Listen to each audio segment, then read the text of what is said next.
Welcome to Unheard Stories. Before we dive in, tell us, where are you watching from? Drop a comment below and let us know. Aaron and Sophia's story began like a dream. Aaron, a quiet and hardworking man, met Sophia at a mutual friend's dinner party. She was magnetic, full of life and ambition. Her infectious laughter and bright eyes captivated Aaron, who couldn't believe someone like her would be interested in someone like him. Sophia, on the other hand, found Aaron's sincerity and kindness refreshing. He was different from the flashy, shallow men she had known before. Their courtship was whirlwind yet meaningful. Aaron supported Sophia's dreams of starting her own boutique while balancing his demanding job as a financial analyst. She often joked that he worked too much, but deep down, she admired his dedication. After a year of dating, they got married in an intimate ceremony that felt more like a fairy tale. In the early years, their life seemed perfect. Sophia's boutique was thriving, thanks in part to Aaron's financial guidance, and they often spent weekends exploring new places together. Aaron cherished Sophia and believed they were building a life filled with mutual love and respect. But as time passed, cracks began to show. Aaron's long hours at work became a point of contention. Sophia, who thrived on attention and excitement, began complaining about feeling bored and unfulfilled. She started spending more time with friends and attending social events without Aaron, brushing off his concerns with, "You're too busy." Anyway, Aaron tried to adapt, planning date nights and even taking weekends off to spend more time with her. But Sophia always seemed distracted, her phone lighting up with messages she dismissed as just friends. Unbeknownst to Aaron, these friends included Alex, a charismatic and confident man she had met at a networking event. Alex was everything Sophia thought Aaron wasn't. He was bold, adventurous, and unapologetically self-assured. What began as innocent conversations about business turned into flirtation, then something much deeper. Sophia was drawn to Alex's charm and the thrill of secrecy, even as she continued to lean on Aaron's unwavering support. Aaron, ever kind and trusting, ignored the growing distance between them. He told himself that Sophia was simply stressed and would eventually return to the woman he fell in love with. But as months turned into years, he couldn't ignore the signs. The late-night outings, the cryptic texts, and Sophia's increasing coldness toward him left Aaron feeling more like a roommate than a husband. His frustration grew as he realized he was the one holding their life together. He worked tirelessly to pay the bills and support Sophia's boutique, while she seemed more interested in her social life and Alex. Yet Aaron's kindness and belief in their vows kept him from confronting her, even as his world began to crumble. Aaron didn't know it yet, but the life he had built with Sophia was already slipping through his fingers. And soon, he would be forced to face the painful truth about the woman he loved. It began with small, nagging suspicions. Aaron noticed that Sophia had become more secretive. She'd take calls in the other room, guard her phone as if it held national secrets, and frequently return home late with vague explanations about work or social events. First, Aaron brushed it off. "She's just busy," he told himself.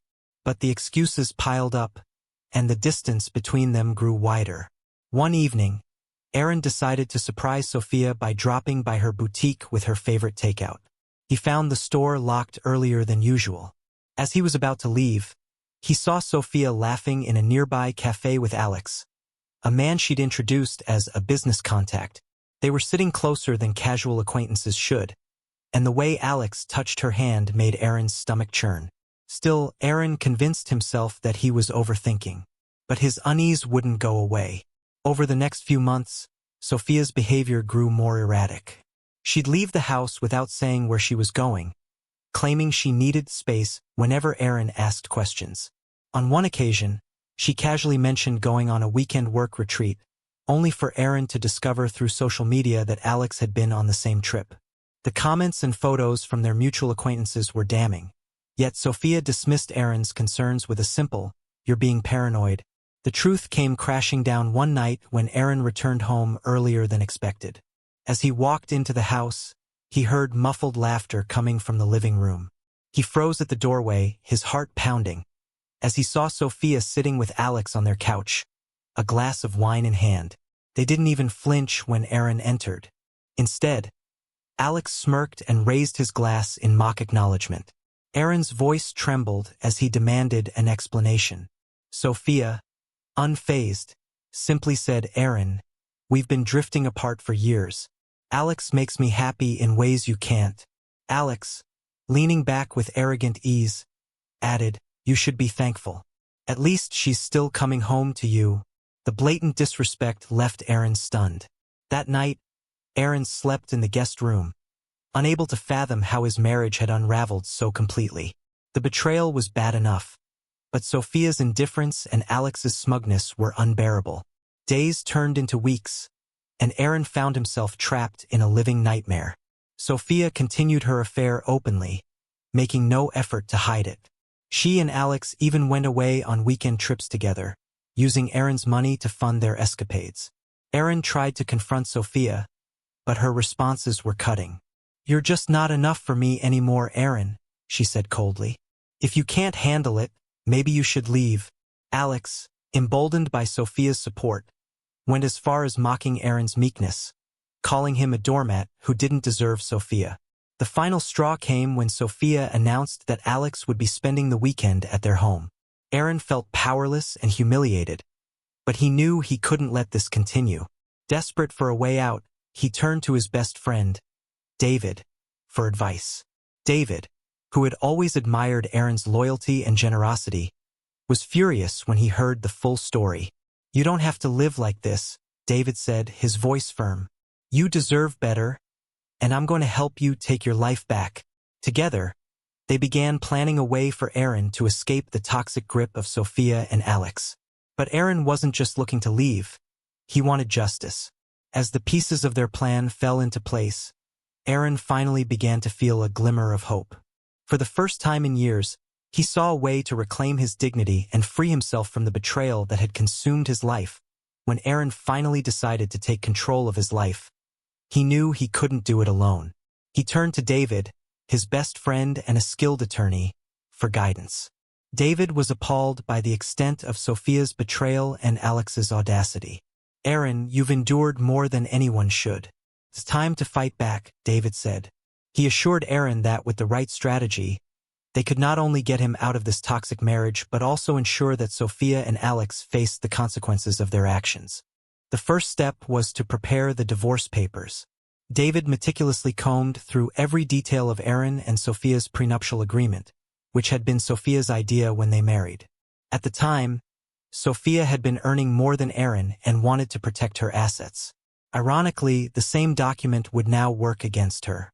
The agreement ensured that Sophia couldn't claim spousal support and that the division of property would favor Aaron, who had since become the primary earner.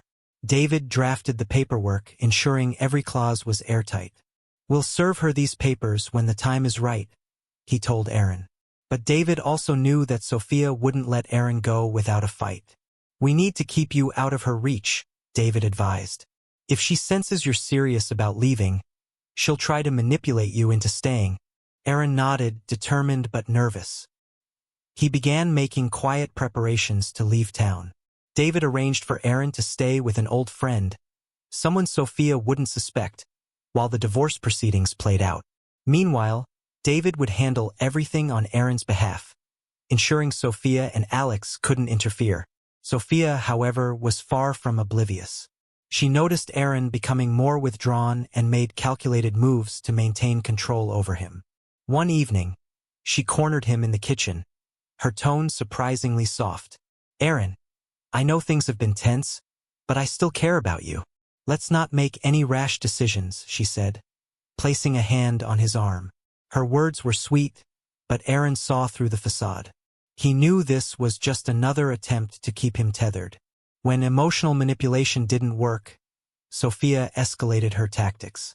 She began bringing Alex around more frequently, flaunting their relationship in front of Aaron as if daring him to confront her.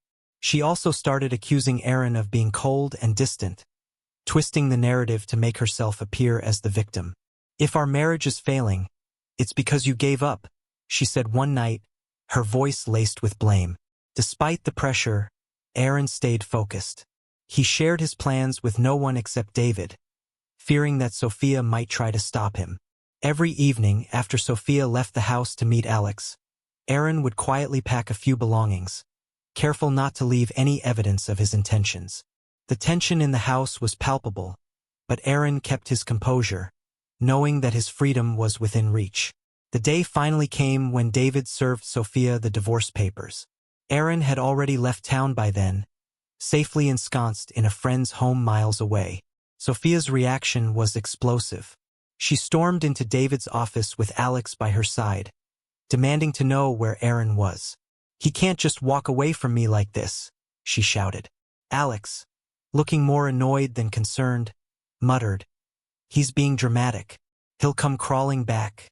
David, calm and collected, responded firmly. "Aaron has made his decision.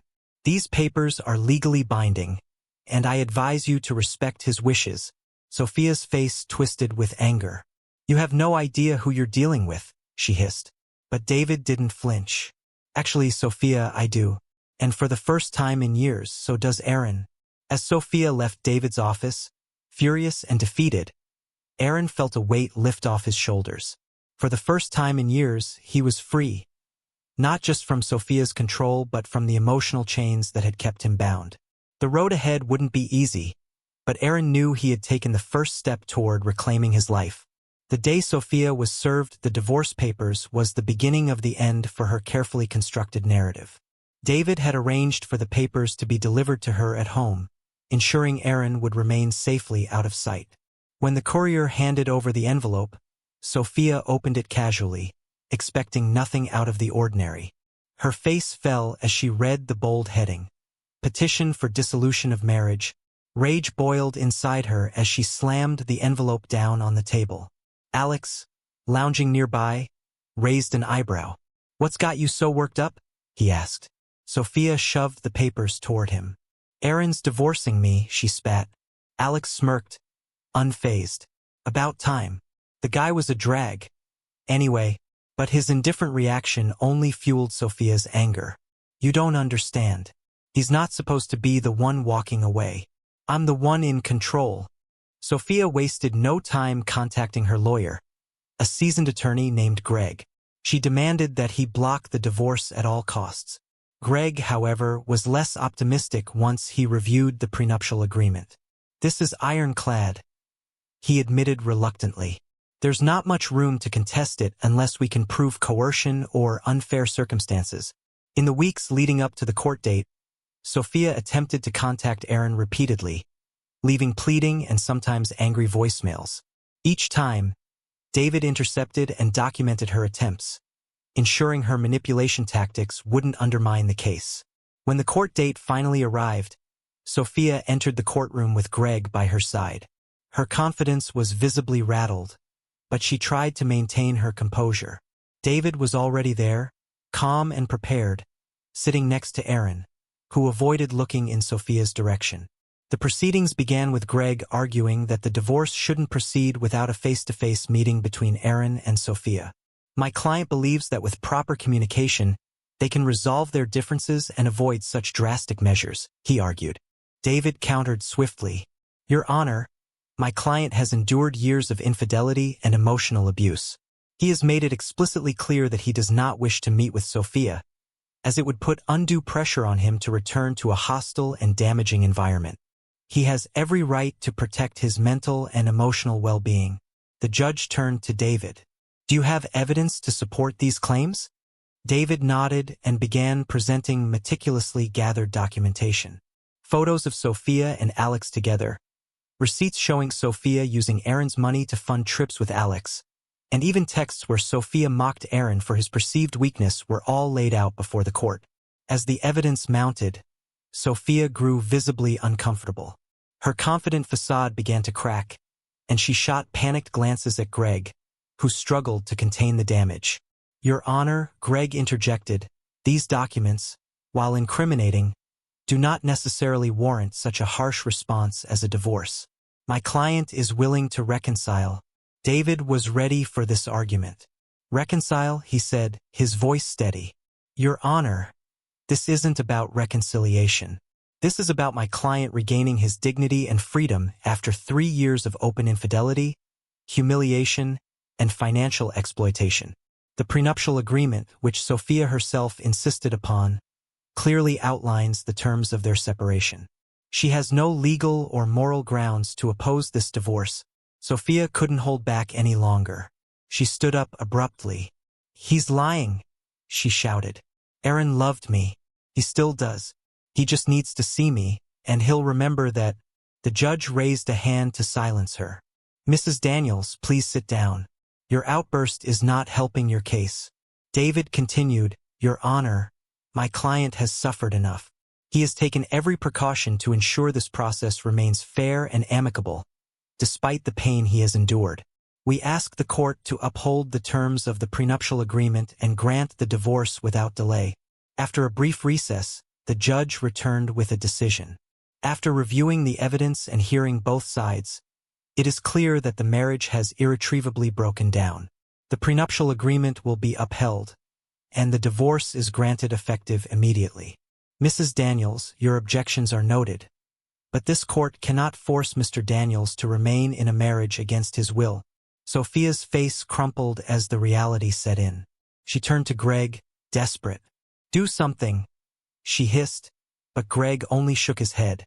"It's over, Sophia." As Aaron and David left the courtroom, Sophia remained seated, tears streaming down her face. She had lost not only her husband but also the financial stability she had taken for granted. Outside, Aaron turned to David, his voice filled with gratitude. "Thank you," he said. "I don't know how I'll ever repay you for this." David smiled. "You don't owe me anything. The only thing you need to do now is start living your life the way you deserve."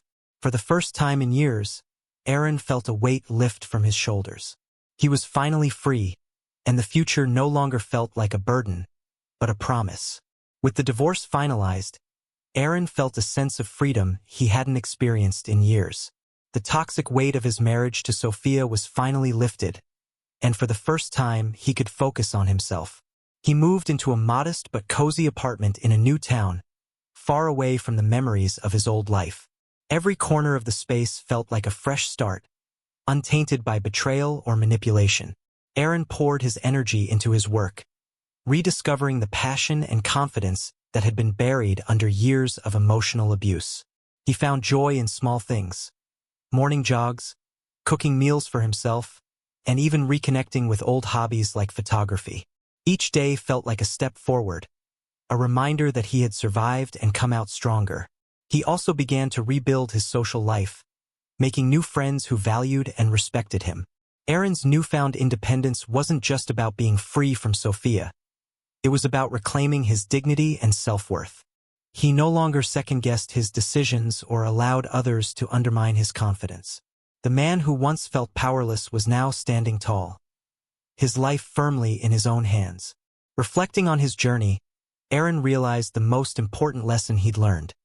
Self-respect is non-negotiable. "I gave so much of myself to someone who didn't deserve it," he told David one day. "But now I know better. I'll never let anyone take my worth away from me again." Aaron's story is a powerful reminder of resilience and redemption.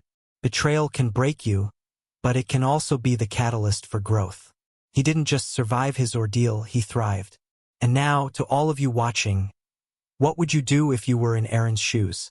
Would you stay and fight for a marriage built on lies, or would you walk away and rebuild your life? Share your thoughts in the comments below. Your voice matters, and we'd love to hear your take. Remember, every ending is a chance for a new beginning. Just like Aaron, you have the strength to turn the page and start fresh.